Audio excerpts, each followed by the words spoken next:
Hello everybody, how's it going? It's me, Crendor. Welcome back to another episode of Fishing with Crendor. Today I'm fishing with the one, the only, definitely the only, Dan Gheesling. What's going on, Crendor? Thanks for having me out on the shores of Minas Tirith. Uh, yep, yep. So, so for everybody watching this video right now, why don't you tell them what you do, who you are? Because some people are probably like, Dan, who? Yeah. So I've been making YouTube videos and streaming on Twitch since 2012.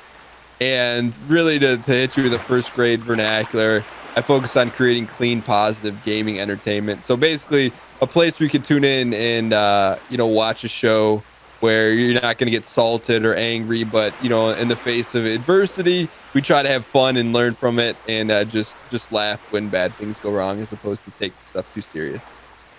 All right, I appreciate that. That's you're just having some good, clean fun out there, Yeah, there's plenty of Twitch channels you could see people rage at, throw controllers, and say the game's broken, but that's just not how we do things. Not that there's anything wrong with that. Yeah.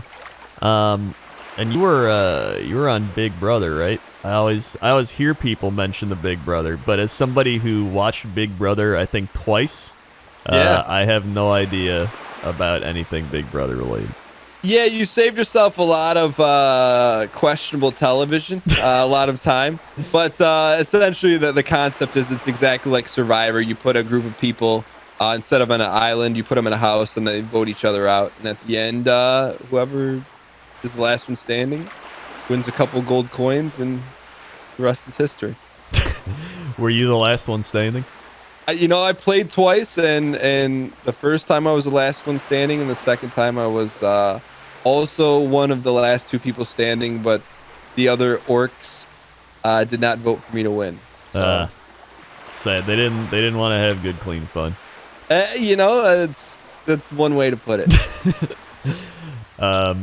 So let's talk a bit about just how you got into video games in general. Like, how old were you? Did you get like an Atari or something? Like, what happened?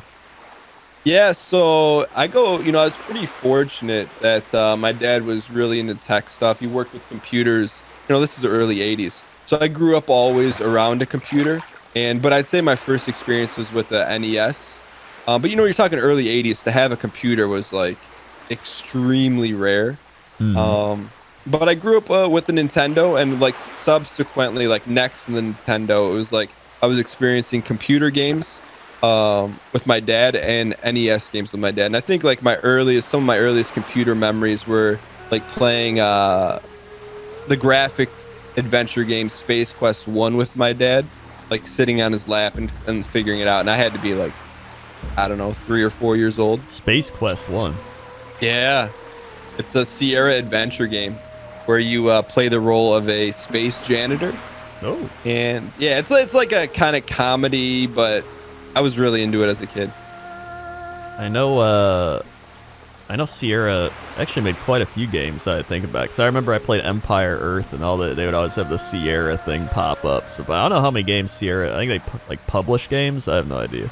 Yeah, that was like not really Sierra. I mean, the OG Sierra stuff is like King's Quest, Space Quest, Police Quest, Leisure Suit Larry, Heroes Quest. Like for the time, like my era, I'm a little bit older than you, was just like it was just classic. It was really fun. I am 36. Oh yeah, I'm 30. Well, I'll be 31 in a few months. Yeah, I remember like Leisure Suit Larry. I remember because like when I was a kid, I remember being like 12 and I saw like the Leisure Suit Larry thing. I was like, whoa, this is some adult stuff right here that I don't understand. But you're still curious. Yeah, you're like, why is this like this? And then why can't I play this? But you get it later. Yeah, of course. So what about after Space Quest? Then what happened?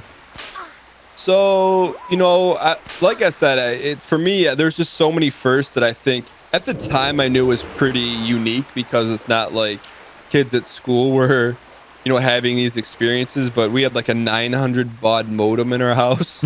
so we're talking like, I wasn't on the BBS stuff, but I remember like Prodigy and like early AOL, but I'd say even before that, there was something called the Sierra Network, which was probably my first online experience. It was like an online board game place where it was actually made by Sierra. You could log on and play like a bunch of different style board games. They had a dungeon crawler you could play with up to 4 people. They had a space or a Red Baron plane simulator. You could dogfight people, but this is like so early on. I mean, this is like when you paid for internet and you got like 30 hours a month, and then you'd pay for and no, you could dial into, this was before the internet. You could dial into the service, and I think you had like 30 hours to play the game. So I really, got a chance to play a lot of computer games, be exposed to a lot of different genres, like Wing Commander. I grew up playing with my dad, and then so I'd play like a lot of computer games with my dad, and then NES stuff,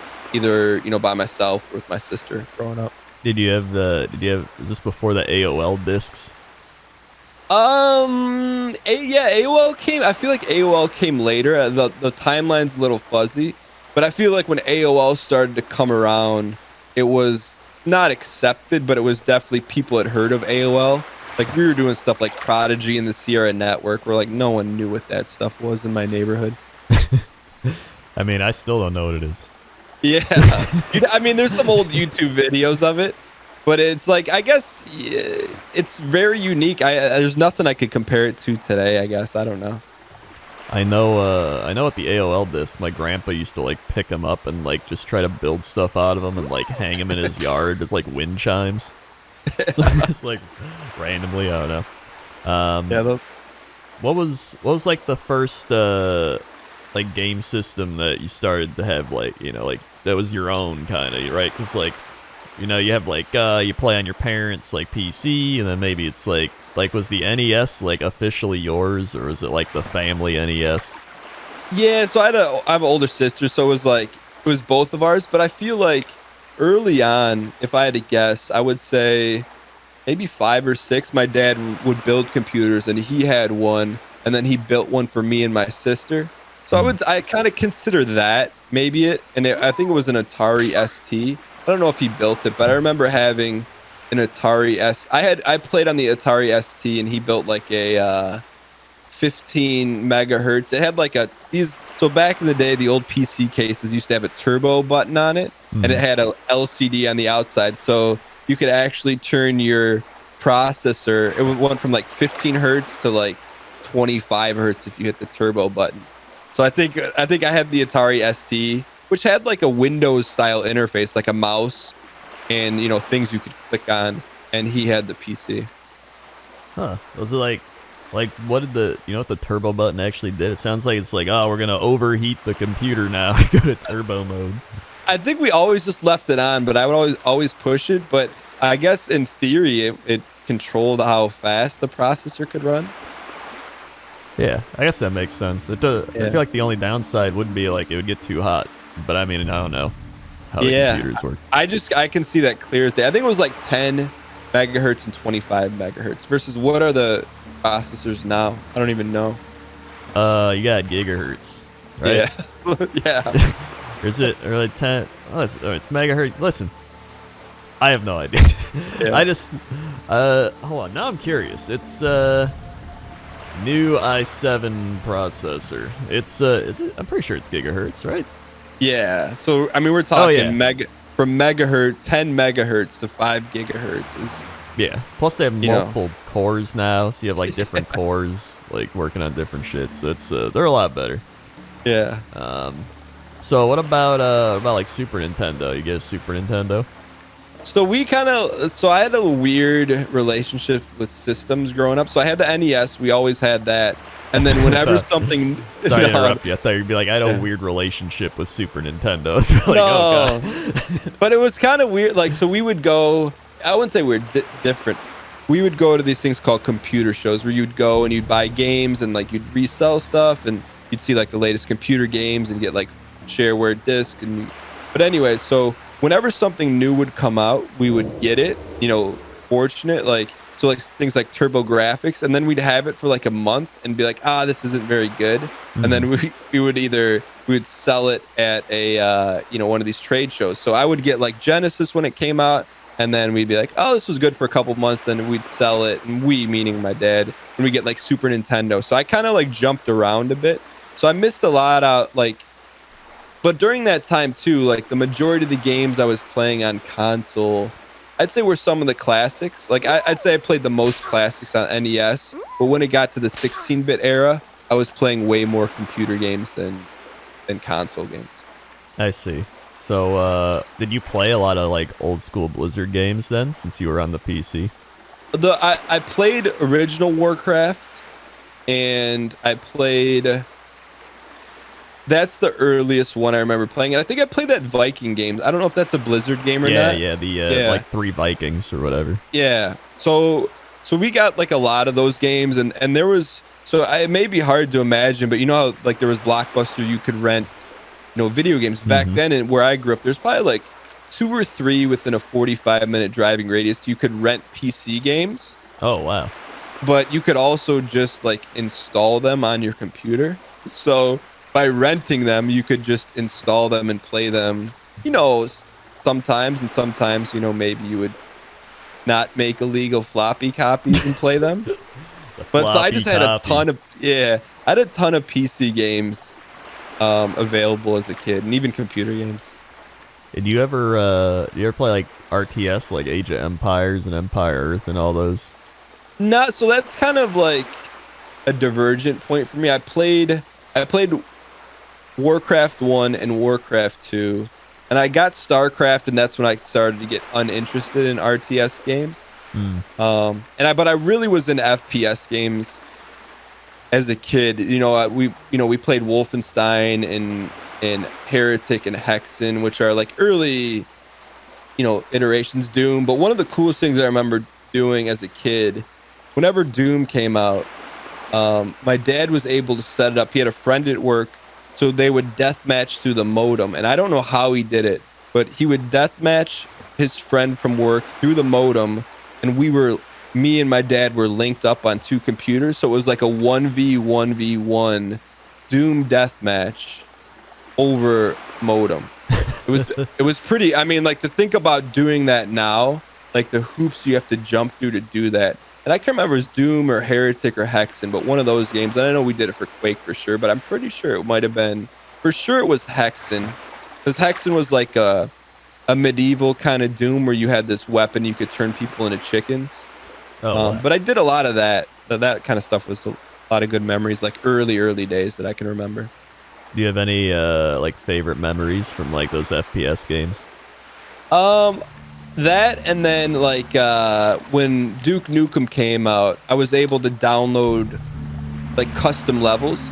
So I would download a bunch of custom levels, and then I would have like one or two of my friends that I kind of let in the inner circle, because as a kid, like I didn't broadcast that I was playing PC games, because you get roughed up a little bit. Yeah. So I was able to like keep like this semi-cool persona, but a few friends that I let in the inner circle, I'd have them over, and we'd deathmatch on all these custom levels, and it was a really good time. Like that's like kind of, I'd say that's like late grade school, middle school.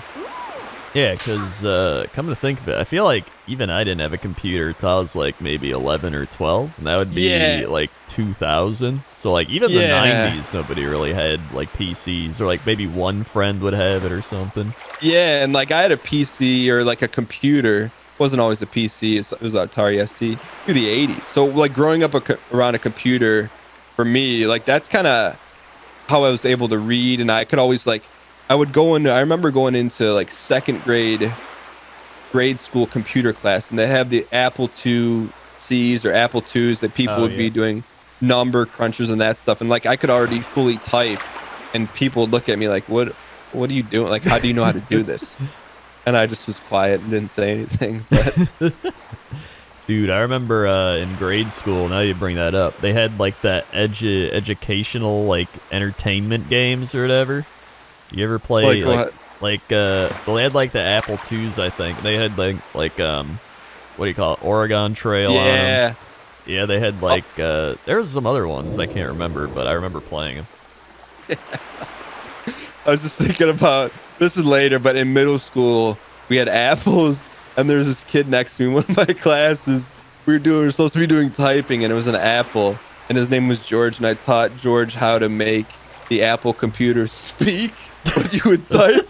So we would type all these swear words, and I wouldn't do it, but we'd type all these swear words, and then he'd turn the volume up on the Apple computer, and then the teacher would come running over and say, "Who was it?"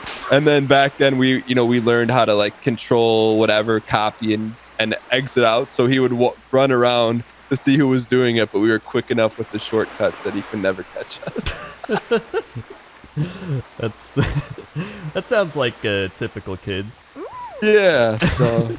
I remember we also had, God, what was it? We had like the newer apples as well. Like I think it was like the early mid '90s. We had those like the apples. Macintosh. Yeah, we had the Macs. Yeah. So we had like the old apples and the new apples, the Macs. And so we'd get to like half the kids would go on the old ones, half go on the new ones. And the new ones had like the cooler games. Like there was this one with like a spelling bee, so you'd have to like spell words, and then you'd like get to play a game when you did it. But I remember kids would like get so mad. They're like, I want to go on the other computer or whatever. And so like some kids would sneak over, and then the teacher's just like, get back over there. You're not done playing this shit.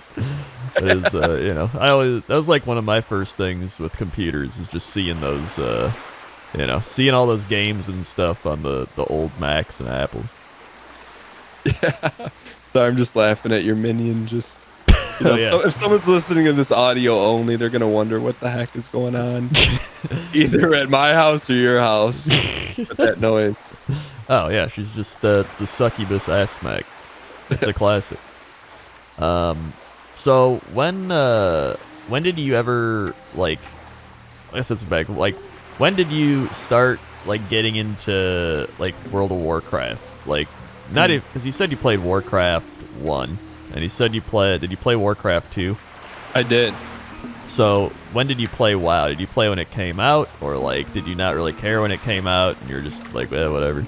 No, so one thing I was always really enamored with kind of growing up is playing online, right? So, from whether it was the Doom, through the modem with my dad's friend from work, or, the Sierra network, I would always, and I watched this video as a kid. I don't know if it was rented or somehow, but it was a VHS and it was about the internet. And it was, Yahoo used to have this directory called Yahoo looked way different back then, but I was always into online games and online worlds. And I played games like Meridian 59, Sierra's The Realm, EverQuest. So anytime a new MMO came out, like I played like back in the day when like one came out every, I don't know, couple years, I would always play it and try it. Mm-hmm. So I remember like there was a lot of hype for World of Warcraft. And so I remember playing that early on, but I'm really cutting out my favorite online experience of all time, which is Ultima Online. And Ultima Online, to me it was just really kind of game changing, because it was the first time I'd signed in to like, I think this was before Meridian 59. I don't remember. But anyways, like you logged into a world and there were people running around doing stuff, and they weren't like NPCs. They were real people doing stuff. And there was such a sense of consequence in Ultima Online. Like when you left the city gate, like you'd get murdered and you lose everything. And that was it. And so I really had a really fun experience with that. And because of that, I always looked for that in future MMOs. And I played when WoW came out. What year was it? 04. 04.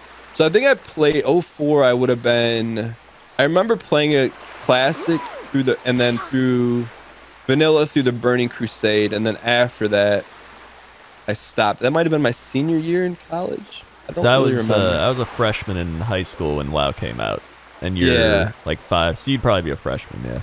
Yeah. So I played it there, and then I went to graduate school for a year and a half. Definitely didn't play it then. And then I was substitute teaching or teaching, and then I came back, and that had to be Burning Crusade. Is that right? When did Burning Crusade come out? Like 2 years later. Yeah. So then I started playing Burning Crusade. Like I would teach, and then I'd come home at like 4 or 5, and then I'd play Burning Crusade with friends until like 11, and then I'd go teach the next day. But then after Burning Crusade, I got out, and then I was out for real. I see. Well, with Ultima Online, can you talk a bit more about Ultima Online? Because, like, I get a lot of people that either say they played Ultima Online or they played Dark Age of Camelot. And I didn't play either of them, so I've heard a lot about Dark Age of Camelot, but I haven't really heard details on, like, Ultima. Yeah, so Ultima Online, it was just the players decided literally everything. You know, you could be standing next to someone in a bank, and you could be a thief. You could have a invisibility skill. You could have a pickpocket skill. So I could look in your pocket, take something out, and then have a friend open up a teleporter, run through the teleporter before the guards killed you. So it was just really, there weren't levels, there were skills. So you could make any kind of character you wanted. Anytime you left the city walls, it was just this like physical feeling of exhilaration and exploration, because it's not like, there's nothing against Warcraft, but like when you leave Warcraft, like you could tell me everything that's going to happen. You can tell me where everyone's going to be, but you just never knew when you went out into Ultima Online what you were going to run into, and it was just because there was so much there. It was just basically like literally an open world sandbox where everyone would play. You would have like player run cities. You could buy homes. And I really loved the persistence where you could have a home and it would physically be in the world. So it was an instance. You could have castles, you could have shops. It was such a cool experience because it was a permanence to it where stuff you did mattered. And I don't know, there was nothing about it that was sugar coated, and you kind of had to learn the hard way. But when you had big victories, or if you killed a player killer, like, so for example, if you were a good guy, your name was blue. If you did bad stuff, you would have a red name. You couldn't come into the city. But if you saw a red name and you were blue, you could kill a red and you wouldn't lose your status. And so there are groups of good guys and bad guys, and it was just such a fun time. But I think the most part is just there's this sense of consequence. Like if you do something bad, you're gonna get in trouble. If you die, you're gonna lose it all. But on the same time, if you come up with a big moment, like you felt it. It wasn't like, oh, you just respawn and come back another day. Did you, as you said, there's not levels, right? So is it kind of like gear based then? It was gear based, but also skill based. So for example, like fish, you could have a fishing skill, and to up your fishing skill, you would just have to fish a lot. But I think don't quote me exactly, but I think you could have like 10 skills max, but they could be 10 skills whatever you want. They could be fishing, cooking, fletching, making arrows. So you can make whatever kind of character you want, but just based on, you would just have to work that skill, whatever you wanted to do. And so like I get it. So it's more like profession based then, more than anything. Yeah. But you could have good gear and get away with some stuff, but you would need good skills to also go with the good gear. But there were also kind of lower level builds that you could have a knife, and then someone could make poison, and you could put poison on the knife. Maybe you get a lucky hit, and there was just, the options were endless. Do you think a game like that could survive in like today's internet kind of community? Because I feel like back then there wasn't obviously as big of a player base, right? So like, would it be overloaded? Would it be, people data mine shit? It was like, even classic WoW, like when you think back to it, they didn't have things like data mining or anything like that. So what do you think it could survive in a modern like economy? I think anything different in today's gaming scene is going to do well. Anything that's not a reskin clone is going to at least have an opportunity to do well, because it presents something new to the player, which is honestly the game I play the most of on Twitch is Escape from Tarkov.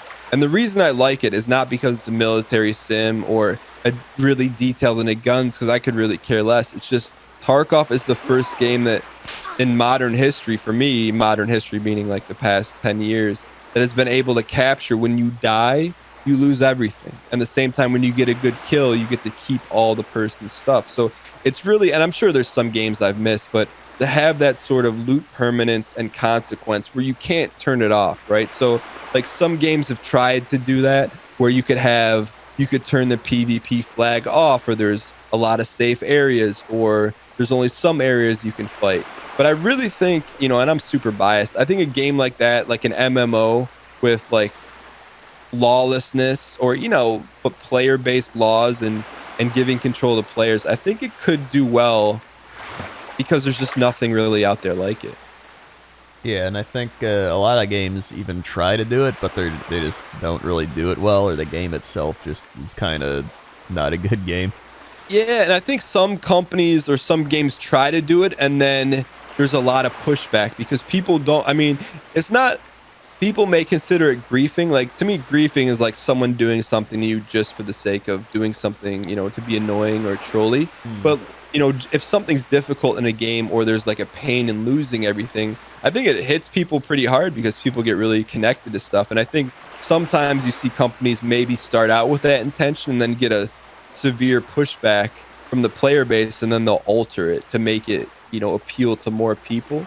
Where I feel like, and I'm just using Tarkov as an example, they've kind of done the opposite. They've just had this vision for the game, and whether it did well or not, I think they've stuck with it.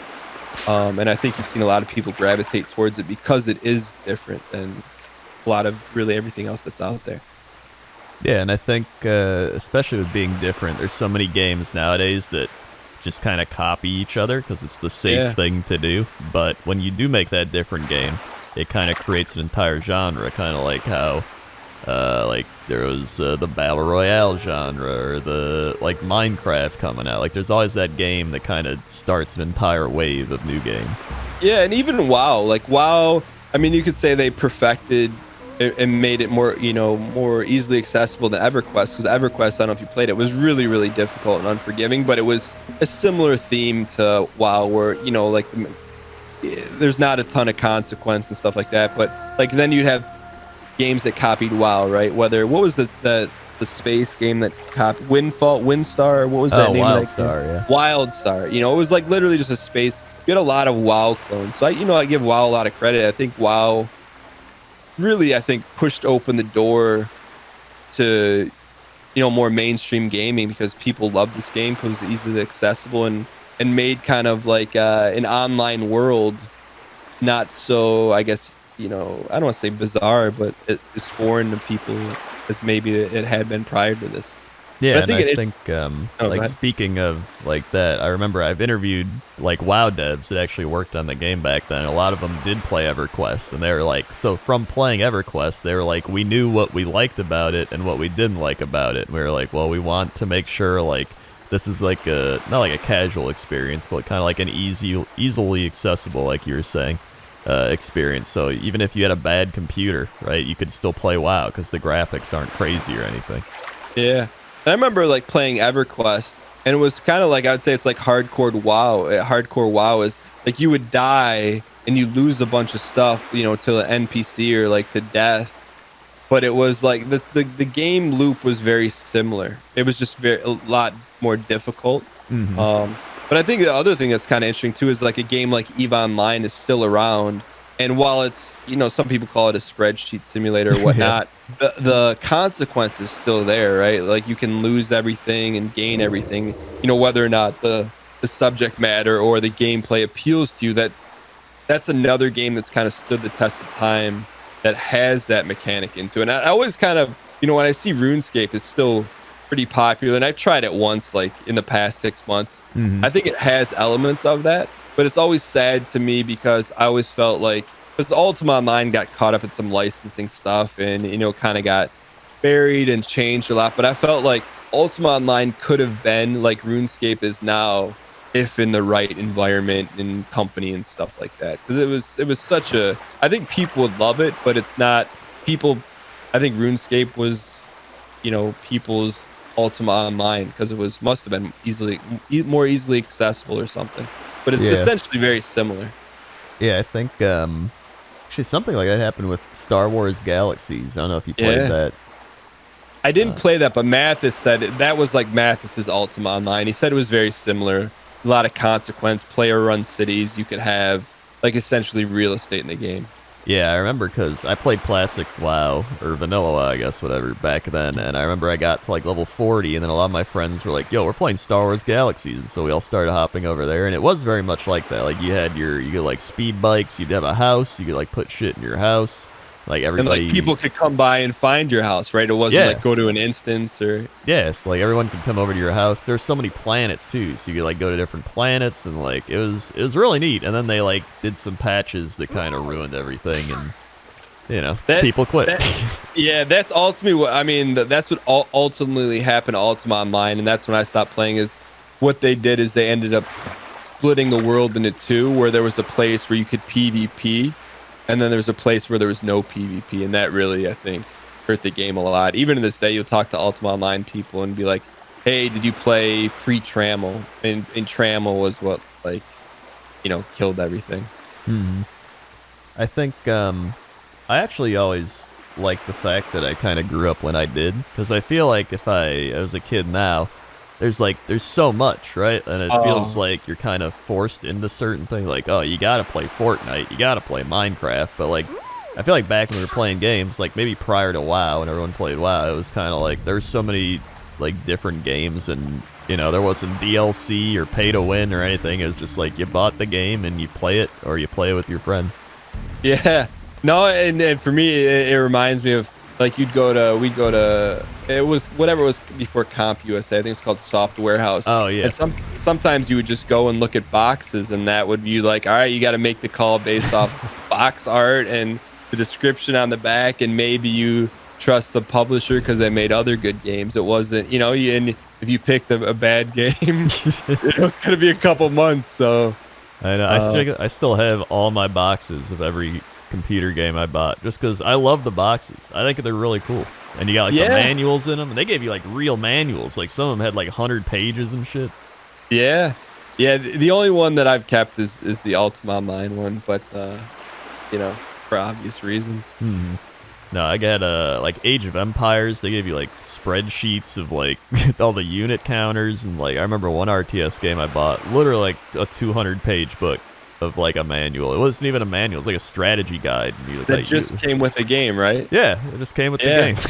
Yeah. So it's I don't know. I always enjoyed that. And then once they started doing things online, so I remember then I'd buy like, I don't know, a GameCube, not even GameCube game, but maybe like I don't know, whatever was after GameCube, and they'd like put the like a little sheet thing in the instruction manual, and it's like, find the instruction manual on the internet, and it was like, that's rip. Yeah, rip. But yeah, it was. I always loved that too. They had the boxes everywhere too. Like you go like Office Max, like they, you know, Toys R Us. You go to like GameStop. I mean, anywhere. Like they all had the boxes. Best Buy. I don't know. It was maybe it's the nostalgia talking, but yeah. I mean, but at the same time, like kids now never have to deal with like. I mean, I guess they have to deal with downloading, but. You know, not like, I mean, going to the store to rent a game. Like, you can just be like, I want to play this, click it, an hour later. It's, you know, you don't have to worry about someone, oh, they took this Genesis game out. There's no more copies left to rent or buy. It's like, nah, there's infinite. You want to play this? You're getting the digital copy because it's infinite. Yeah, no, there's definitely a lot more convenience, I guess you could say. But I think in that convenience comes monetization. And when they start taking advantage of that, is like, you know, get your battle pass. It's like everybody has a battle pass now. It's like, listen, I can't even, like, how do you know which battle pass to buy? I don't know. Like, here's another battle pass. Like, what's in this battle pass? And they're like, you get some colored skins and I don't know, a banner you can use in game. And you're like, okay, neat. Like, I don't know. I don't like it. I mean, yeah, no, it's definitely, it's different, you know, and I don't know. I don't always think different is not always bad, but it's just definitely different than, you know, how you grew up and definitely how I grew up. But I enjoy both. You know, I think I appreciate, especially the tech side of things, you know, to think that you can drop onto a map with 150 other players and have, you know, 4 people or 1 person standing at the end and have it work, you know, relatively smooth. It's just, technically, like for that to even think about that, even 10 years ago, you'd be like, there's no way you could do that. And then 25 years ago, or for me, 30 years ago, it'd be like, bro, I'm going through a phone line with my dad in a LAN to play over, a 2400 baud modem. Like, Oh yeah. and we're lucky that it works, We're like spending 2 hours on a Friday night to get like 5 games in, and now it's like, Yeah. oh, hey, you want to play with your buddy from South America that you met on summer vacation or whatever? Yep, let's just fire it up, So I think there's a lot of good, but to me, I always look for games now that are just wildly different, because it just, it kind of, I think it sparks some of that nostalgia, just that someone's trying to do something different. And I think, especially I think as much as you and I play and we've been in the industry, you see when like a game is just, I don't want to call it a money grab, because I don't even necessarily have a problem with that. Companies have to make money, but I'm not going to spend time playing a game like that. I'd rather take a shot in a game that's trying to do something different.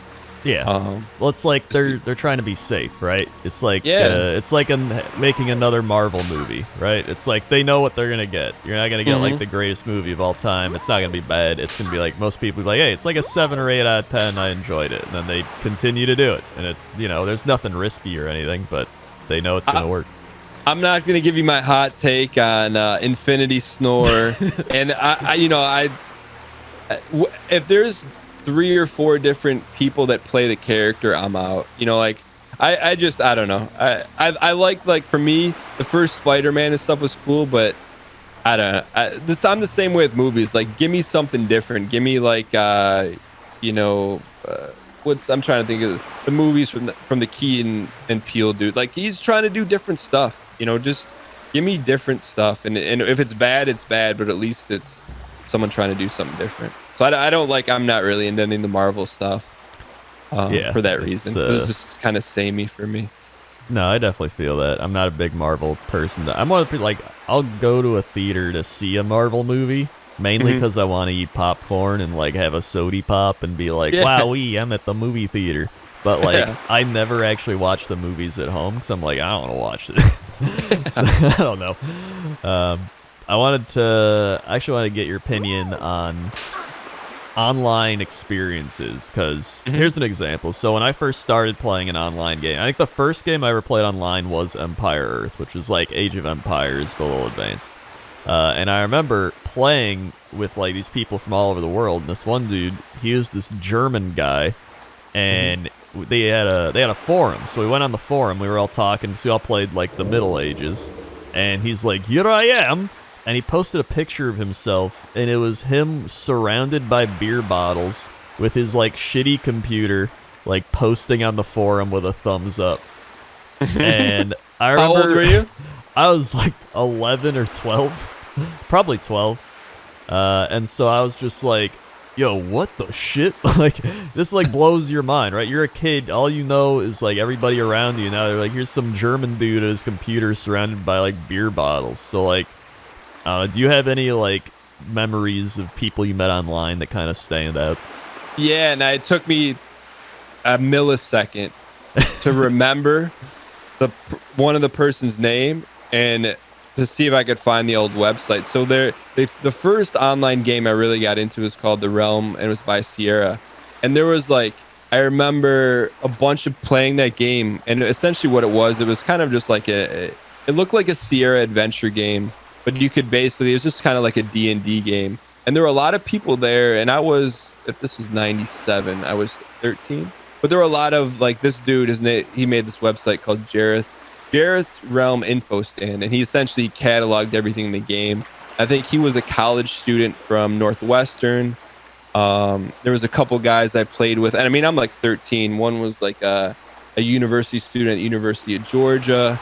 A kid I played with, he was from Pennsylvania, and I think he became and like I can remember these people's first and last names, and I haven't like looked them up or Googled them in like a decade, but I can still tell you these people's names just because like you spend a lot of time with these people, and their real names weren't in the game.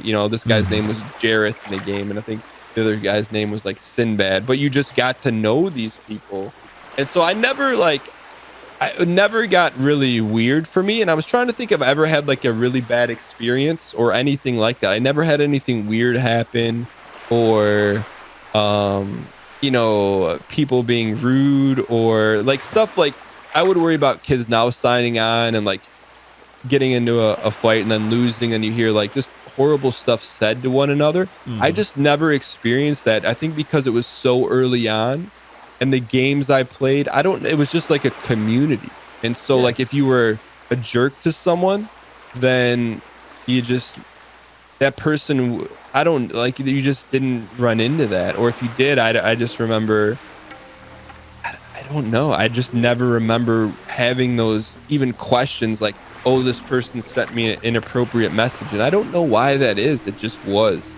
Um, so I think that's kind of my earliest memories. Like I could tell you the names of all these people, but I haven't talked to them and since the game was over.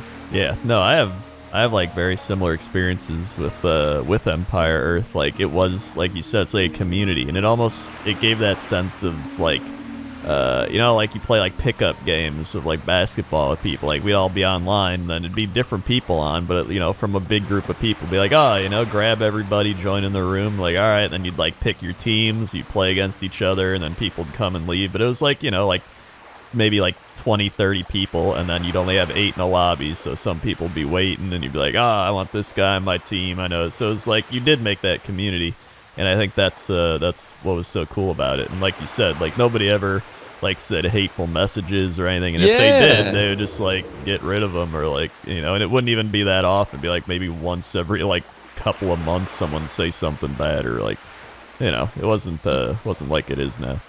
Yeah, and I'm like looking at all these old items in the game, and I'm like, well, why wasn't it like that back then? And I don't know if it's because everyone was playing, or at least presenting a character, right? Like it wasn't like I wasn't playing as Dan Gheesling. It was like, we all had character names, so you only really knew from people what they told you, Mm-hmm. So I don't know, I don't, but it's just like I would have to rack my brain. I can't think of like anything bad ever happening. And I don't know why that is. I don't know if it was a different time, if people were just kinder online, if the people were online were just excited to be online and they didn't think to do that. I don't know.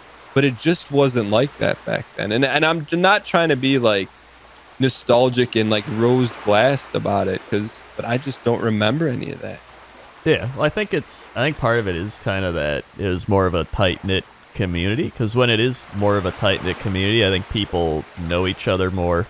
It's like harder to get into that type of community. Like it's probably very selective. There's not many people playing that specific game at that specific time, like often compared to now, where like literally everybody, like millions of people, are playing these games now compared to back then.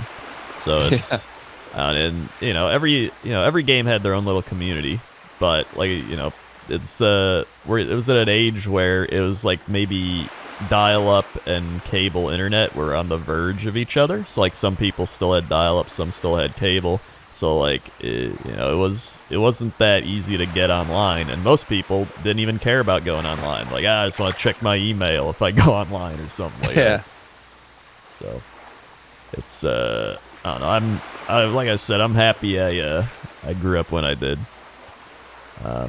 So let's talk about let's do a little switcheroo. Let's talk about how you got into YouTube. Mm-hmm. So what made you get into YouTube, or did you do Big Brother before YouTube, or did you YouTube before Big Brother? No, I did Big Brother before YouTube, and for me, like I was trying to think about it because throughout my whole life, really, I've been, and even more so as a kid, I've always been like really shy and just quiet. And that's how I am in like quote unquote real life now. Like if, I always tell people if we're at a party, like I'm at the wall talking to one person at a time. I'm not like, I'm just not like a real boisterous person. Mm-hmm. But like, so I don't know, to getting into YouTube for me, like after going on reality TV, clearly, a lot of things changed, but for me, the quick, long, and short of the story is I had a Twitter account, and before I went in Big Brother, I followed things I was interested in. One of the people that I followed his name was Slasher, and he was like he was into esports and wrote a lot about esports, and I just he's really the only kind of person I could find on Twitter that was talking about Quake and stuff like that. And this is like early Twitter days. And so the first or second time, the second time I get off Big Brother was 2012. I was in Seattle for this like interview, like wrap up for Big Brother. And I'm like, hey, I sent out a tweet. I'm like, hey, I'm in Seattle. Would love to get, a tour of Wizards of the Coast because I like Magic. And, some people are like, yeah, right. That place is so hard to get into. And then this guy named Marcus Graham just sent me a DM. He's like, hey, like, call this guy. He'll get you in, blah, blah, blah. I liked you on Big Brother. And Marcus Graham ended up being, DJ Wheat, who's like the Madden of John Madden of esports, and went on to work at Twitch, and is heavily involved at Twitch. So I met him, and he got me hooked up at Twitch, and he's like, you should start streaming. So I started streaming, and then through streaming I found Cobalt Streak, and I didn't even know that there was games on YouTube like that. I never knew that. Like, I don't know. I just never knew that existed. Like, streaming to me, it took me a while to even wrap my head around that you could put content on. Were you streaming before YouTube then? Yeah, I streamed before YouTube. And then once I found out YouTube, I'm like, oh, I want to do both. But I had no idea. So like YouTube had been around since like what, like 08, 09? Yeah. Yeah, and like I always thought YouTube was like, well, actually maybe a little before really? That. Yeah, because I remember seeing YouTube videos in high school, and I was like maybe like 2005. Yeah, I don't remember much about YouTube. It was just I felt like the only YouTube video I remember watching was I Justine got like a 1,000-page bill from Verizon. And I don't even know how that's like the only that's what I thought of YouTube. That was it. So it's well, what did you stream mainly? Were you streaming games at the time, or were you just streaming yourself? No, I streamed I had like a really, really bad Dell laptop, and I streamed Minecraft. Was the first game ever I streamed with my buddy because I wanted to play it. I never really, knew what it was, and then I started streaming The Binding of Isaac, and then because I saw this guy who would wear a bunch of different hats named Cobalt Streak, and I liked the game, looked cool, and so from there I streamed like maybe once a week or a couple times a week, just randomly, no real schedule or anything. I'd play some console games or old NES games, so nothing really serious. I just kind of enjoyed it. I'm kind of curious because you said you're more of an introvert, but from my viewpoint, you do seem like more of an extrovert. So why do you say that? Because it's the truth. Like I just prefer. I'm just an introvert. I prefer to be like, I don't like. It's not high on my priority list to go to a party with a lot of people, to talk with a lot of people about. I mean, I'm just gonna be brash, like how their day is, what they're, eating or cooking. It's because it's just like, I don't know, if I'm hanging out with someone, it's because I want to hang out with them, and like we have a lot in common. And typically, when you go to a large party, like there's not a lot of people that I'm around in my day-to-day life that necessarily are interested in the things I'm in. Now, of course, like I'll put in an effort and be like, I'll try to find common ground with everyone. But that's also takes a lot of energy, because it's not necessarily something that like I always enjoy doing. So it's a little bit different. If I'm like, if you and I have a lot in common and like I kind of trust you, then it's like easy. But I don't know. I always prefer to like, I'd rather hang out with, myself, my wife, and like a couple that likes to play board games, and go like out with me and my wife and like 10 other couples and going out to like a restaurant and go get drinks, because it's just not, I don't find that particularly enjoyable, but as a married individual, it's a give and take, and I can find fun in every situation. It's just not necessarily always my preference to do that. No, I understand, because I've always been an introvert, but I've noticed as I've gotten older, I've actually become more of like an extroverted introvert. Like, I actually enjoy going out. I enjoy like eating at places, seeing other people. Yeah. Like, I enjoy all that. I enjoy going to like parties, mainly parties where like I know people. Like, I don't want to go somewhere where I don't know anybody, but it always will get to a point where I'm like, I need to go home and be alone now. Like, I need that alone time still. While some people, like Jesse, for example, I don't know if you know Jesse Cox. I'm familiar with him. He's like a lighthouse beacon of extroverted energy. That man can like talk and talk and talk, and I'll just hit a point. I'm like, I don't know how you do it, man. I would be like falling asleep, like ready to just like I'm out of here. But he can just keep. I don't know. That's probably why our podcast does well, because we're kind of like the opposites. Yeah, I heard a great metaphor for it once, and I feel like some people get their batteries charged by being around a lot of other people and socially interacting a lot and having a lot of conversation. And some people recharge their batteries by being alone or just chilling out. And I think kind of having a self-understanding of where you are somewhere in those two batteries is kind of a key to happiness. But also at the same time, like I'm not going to fool you. Like, I could turn it on and you won't know I'm turning it on, you know, or like people, like I can do it.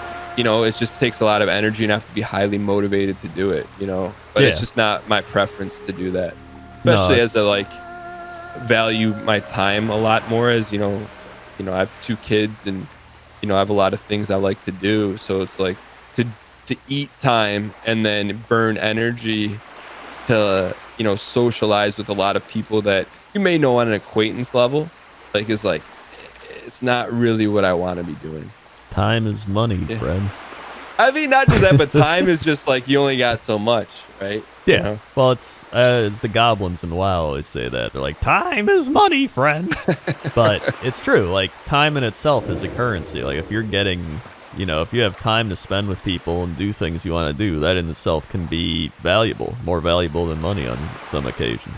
Yeah. And so if you're, you know, if you're trying to go out and like force yourself to be extroverted when you're not, or like extroverted people got to be introvert, like, you know, it's gonna, you know, it's a waste of time. Like, you just got to embrace who you are and just kind of enjoy it. But I will say, if people are listening to this right now and be like, yeah, I'm exactly like that, or very similar, I will say there's been a lot of times when, you know, and when your relationship is a little bit different, where you like, when you may not feel like it, but like, you know, and you get up for, you know, your spouse, your boyfriend or girlfriend, and you know, there's been a lot of times when I'm like, okay, like I really don't feel like it, and then I'll turn the juice on and be like, oh, I'm glad I went out and had a good time. Because sometimes I feel like as an introvert, I skew sometimes so far that way, where I'll say, you know, I don't necessarily want to do something where I probably could, and it'll probably be a good time, just because it's a lot easier a lot of the times just to be like, I don't really want to socialize. So I think there's been a lot of times for me too where, not that I'm trying to push the envelope, but I'm like, all right, hey, look, you know, it's not always, it can be a lot of fun. You just got to be more open to say yes sometimes too. Yeah, no, I definitely feel that. I definitely relate to that quite a bit. I guess the reason I also brought it up is because I didn't think someone like that would want to go on a reality TV show like Big Brother. So like, why did you do that? Yeah, I think for me, growing up, I loved Survivor. Like, we would watch it as a family, and after Survivor, Big Brother was on. I love Survivor, and I watched it. I'm like, man, this is amazing. Like, you get to play this game, and if you win, you get $1 million. This isn't Survivor, but I'm like, man, I'm not really cut out for the wilderness and that kind of stuff. But then I saw Big Brother, and it was like, it's the same thing except without the wilderness, and it's just, you know, you lived in a house. So it took like kind of the physical hard elements out of it. I'm like, at like 14 or 15 or 16, I got obsessed with the idea of like, could I get on, and if I got on, could I win? So I got really obsessed with that. And like, so I'd think about it all the time, and like what my audition video would be like. And I feel like that's kind of one of my Achilles heels. I'll get obsessed with something, and then I will just keep going until it happens. Like, even if it takes years and years to happen. It's and like so a that challenge. And so that just happened to be it. And you know, it took me 4 years to get on the show. And when I mean, not to go into super detail, when I got there, I'm like, there's no way I can win this game. Like, I'm like way in over my head. And then, you know, so just to even get there, I was like fired up. But yeah, it's kind of like, it was just one of those things. And I feel that way about like streaming and YouTube. Like for me, when I started streaming in YouTube, it was like, oh, people are like, why aren't you talking about Big Brother? Or you're the Big Brother guy, or what do you? It's just all reality TV stuff. And to me, that became kind of the second mountain for me to climb. Is like, all right, hey, look, this is what I want to do. It's going to be extremely challenging to number one, do it, and number two, like pivot away from just being known as the Big Brother guy and like being taken not serious because I don't think anything in our space is serious, but to at least be, to have people come into the show and I feel like not that I've made it because that's not the right answer, but when people started coming into the show or popping into the channel and be like, oh, hey, I saw your TikTok on about Tarkov, or people don't come in anymore. Not as much people come in anymore asking about cause of Big Brother, where before that's all it was. And so that was kind of like, I think like that's the mountain I'm on now that I'm obsessed with, is just finding a way to make this all work and make it, be the thing that I get to do.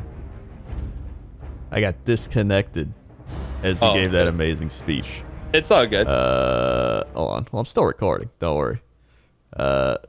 Well, speaking of that, I kind of wanted to bring it up because I had a feeling that you didn't really enjoy being tied into Big Brother now. Like, I think you enjoyed it at the time, right? But well, I went through. I'll go you through the roller coaster, right? So went on like going on and was fired up to winning. I'm like, oh, this is amazing. To then like really enjoying that experience and doing it again a second time, really feeling like I gave everything I had to offer to the show, to the game, to the community, to the producer. Like I left it all on the line. Like I had nothing more to give. And then when I started Twitch, I'm not even gonna lie, I resented it a little bit because like early on, I'm like, man, all these people are just here because of Big Brother. And I didn't really take it as like I should have, which was like, it's such a huge advantage and to appreciate it. And now to come full circle, like now I'm so appreciative of the opportunity and I really love it. And I embrace it now because like it's like anything, like I don't take it serious anymore. But now it's like if someone comes in to ask me about Big Brother, number one, that's twofold. One, like Big Brother fans are they're probably like Blizzard fans. They're like extremely rabid and like you don't just semi-watch Big Brother. You're all in. There's like live feeds and like you're all in. People that watch Big Brother are all in. So if I can at least make that person laugh or answer their question, that's cool. And I don't take that lightly anymore. And then also, like if that's how someone finds the channel, like to me, that's like an added benefit that is a tremendous advantage that I never used to look at it like that before. Yeah, no, I kind of understand that because I mean, I kind of got known for WoW, and so I try to branch out from WoW. Like I still enjoy it, but obviously, like why aren't you making more WoW videos? Yeah, but it's like I want to be more of a personality than just the WoW guy. You know what I mean? So I feel like over time I've gotten better at doing that, but there's still a lot of people that know me from WoW, and so like even this show, it started as more of like a fishing WoW show of like, how do you get into WoW? How do you play WoW? Blah, blah. And I've kind of evolved it to more of just a general interview show because I really just like learning about people. It's like what you said where you prefer like one-on-one conversation. That's kind of how I am too. Like I just enjoy listening and learning about other people. And so because like one-on-one, like you can actually get to know someone. It's not like you're not trying to flex in front of other people and be like, hey, did you see my new 2012 Honda Accord? I don't care. But tell me who you are, like tell me like how you went from Wowcrendor to Crendor. You know what I mean? Like that's what I'm interested in, not, stuff that people, I don't want to say generalize everyone, but people talk about in groups, people are just trying to impress each other where I could care less. I just want to know who you are and what you've gone through and what you enjoy. Yeah, and everybody's got their own stories, the big thing. And I think when you're in a group, people get overshadowed by other people and things like that. But when you get one-on-one, you can actually, there's no hiding. Yeah. But also, if you're talking to someone one-on-one, at least this is how I feel. If you're talking to someone one-on-one, then they actually are into or care about what you're saying. Where sometimes in a group setting, people are just waiting for their turn to talk or they may be in the group to talk to someone else or just be around someone else. You know what I mean? Where if you're talking to someone one-on-one, it's because you have an interest in that person and vice versa. Mm-hmm. Yeah, no, I agree with that, and that's actually one of the reasons I started this show as well, because there's so many interviews. Uh, I mean, I was interviewed by you on your show, Yeah. so I mean, And I like, enjoyed and that a lot. yeah, but and prior to that, like you and I, the only we played like board games together one night. I think like that's as much as our Yeah, interaction. We talked a little bit online on Discord, but like but after that, like you know, I and I really talked about the following week or so after interviewing. Like I just had a totally different perspective on you, how things are done online. I just learned a lot about you and from you from spending an hour talking to you, you know, and versus like us in a, you know, and there's nothing wrong with that. Us in a room with 10 other people hmm playing board games, I guess it's not going to happen or not as likely to happen. yeah. No, I definitely agree. That's how I learned that Rob Alpaca Patrol is a terrible person. That guy's the worst. Um, and but it's one of the reasons I was say I like doing these is like I would watch interviews of people, and a lot of the interviews I watch, it was like when like they just have a list of questions and they just want to go through their questions and then put up their video and get views because they're interviewing like a person that people want to see. And Yeah. I hated that because they'd be like, "Oh, what did you do growing up?" And they'd be like, "Oh, I played this game." And they'd be like, "Cool, next question." And I'm like, "Well, I Yeah. want to know more about the game they played." Like, there's never any follow up or like anything like because they didn't care. They weren't actually having a conversation, and that's more what I want. I wanted this show to just be like two old men out in a boat fishing, like having a couple What about beers or something. two young men? Yeah, two young old men out in a boat. No, but I think that speaks to like a big thing that I'm about online and really has been a key for me is just like being yourself and being authentic, right? Like you could see through that kind of interview in a heartbeat. You're like, hey, this person just wants views, Mhm. clout, whatever you want to say it, you know, versus like an actual conversation, right? Yeah. Because you can just tell. And I'm sure you've met a lot of people that, you know, throughout cons and everything you've done, you're like, oh, this person is authentic or this person just wants to be around me because of X, Y, or maybe to meet Z or whatever, you know, and that Mhm. doesn't feel good, but it's something you can feel or something I can feel. And I, you know, so that's always really important to me is just like the people I'm around or the people I'm choosing to be around, or is it real or is it because like now, I mean, even starting like in 2012, it was still really early. I still think it's really early, but now it's like there's a lot of people vying to have an opportunity to do what we do and are maybe willing to do more, you know, less authentic things to do there to get here, you know? Yeah, well, especially in this industry where it's like any entertainment industry, there's going to be people putting on fronts and putting on characters or like even characterizations of themselves. Like I think a lot of people do that where they're not being they're themselves, but they're like an amplified version of themselves. Yeah. And And so you see them like kind of be like, "Yo, what's up, gamer?" and stuff like that. And it's like, they don't say that to their family when don't walk in the house like, "What's up, family?" How's it? They just, you know. yeah, and for me it's more of like how like authentic are they, so is someone with their audience and then also with the people they interact with, like their acquaintances or you know, people they collaborate with. I don't know, I've just always been, I always feel like internally for me, like my IQ, like my intellect or my academic intellect is like maybe average, a hair above average, but my social intellect, like I just sniff that stuff out, man. And it's really like when someone's authentic, it's like a huge like I want to be around that person. And when someone's not, it's like, hey, it's nice getting to know you, and then I'll just never, you know, I won't say it, but you won't hear from me ever again. Yeah. No, I'm definitely very similar to that. You should also try to watch more Rick and Morty. Might raise your IQ a bit. Just a little tidbit of information. Is it like I heard people swear by that? I've never seen it. Um, I've seen I've seen a couple episodes, but then it got so popular and became such a meme that I just didn't watch anymore. Did you not watch it because it became a meme or because it became popular? Probably You don't both. see. You don't seem like a, and I don't mean to offend anyone. You don't seem like a hipster, like, and I don't use hipster in a bad connotation, but sometimes like when people stop liking something that they like because it became popular, like before it was popular, you Right. know what I mean? I feel like if you like something, you like it, and then. No, yeah. No, I'm if I like something, I like it. Like I don't care. Yeah. It's but even then, like I'm more of a I watch sports, right? I watch football, baseball, basketball, hockey, and then I watch like HGTV on occasion. I'll watch like some YouTube videos, a couple Twitch streams. Like I don't really like watch a whole lot. Like honestly, and half the things I watch really is just sports when I like think about it. So I'm not even that big of a nerd. Let me just float you just a little appetizer for you just to try one time on your TV palette. 90 Day Fiance. Have you ever watched it on TLC? I have.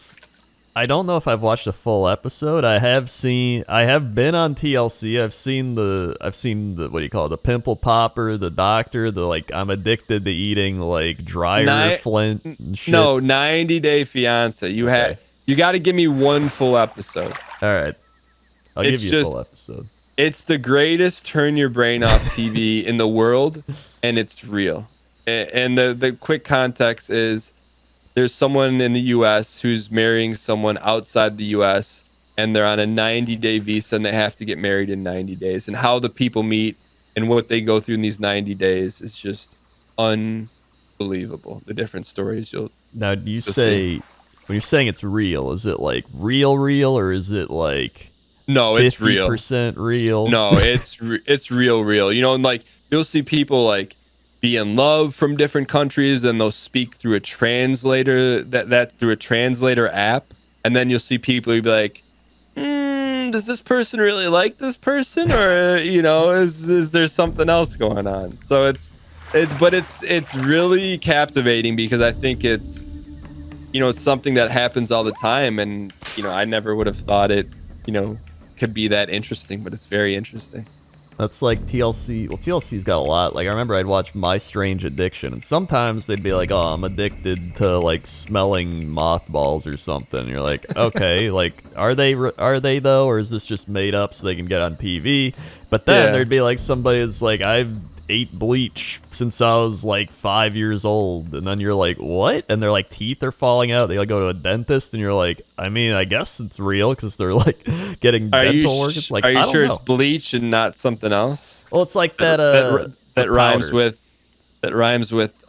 smeth.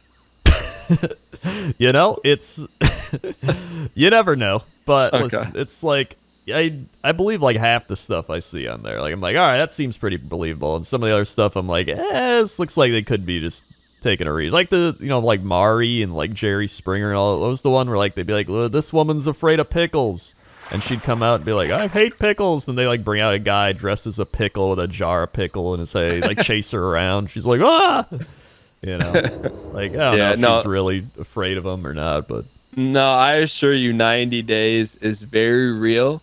But you won't believe some of the stuff that will happen. All right. Yeah. All right. I'll give it a watch. I'll see. Yeah. Just one episode. All right. One episode. I'll give you the episode too. Okay. And just if you're listening, you're like, oh, I love 90 Day. I'm gonna give him the first episode of Marcel. Marcel. Yeah. Was that it's like season 1? The season? I don't know. It's the first season I watched. I think it was the most recent one. It was just tremendous. It was just amazing. It's about, so basically it's a beekeeper from the US falls in love with a beekeeper in Turkey, and they use a translator to interact, like a translator app, like Google Voice. All right, I'm in. That sounds perfect. Just watch one episode. If one episode is all you'll need to know if it's for you or not. All right. Well, I think that's probably a good place to end it. Hey, thanks for joining me on the old fishing with Crendor. Yeah. No, thanks for having me. It was a lot of fun. Yeah. I always said after you came on my podcast, like I learned from you that there's a billion different ways to do what we do online, right? There's no, I think you and I are polar opposites of how we operate.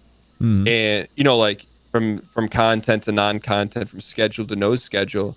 And I think at the end of the day, I you kind of open my eyes that there are so many different ways to doing it, and I kind of like I don't know, I just think it's really cool how you operate, and you just do things your own way, and it works, and people enjoy it, and I feel like it's like a signal boost to anyone that's like, hey, you don't have to copy someone, like, you know, who else is playing Winnie the Pooh home run derby, Yeah. fishing with WoW, and then also, you know, what other meme games you're playing, you know, but then also playing some League of Legends. You know, it's just Yeah. you, just be who you are, and I think you're a walking example of that.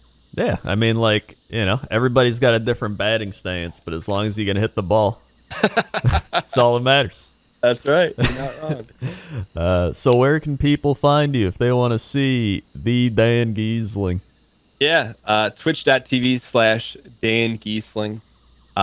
Live Monday through Friday, 11 a.m. Eastern on Twitch. You can expect to see clean, positive entertainment. You can see what we lack for in skill for the games we play. We make up for having a lot of fun, trying to put on an entertaining show, and always just making it at worst a positive experience for you, where you're gonna at least laugh and smile and feel good, and not salted off the face of the earth. All right. Well, thank you again. I'll put all your shit in the comment section down below. Or description box. And yeah. I never know how to end these, so I'm just gonna click stop recording.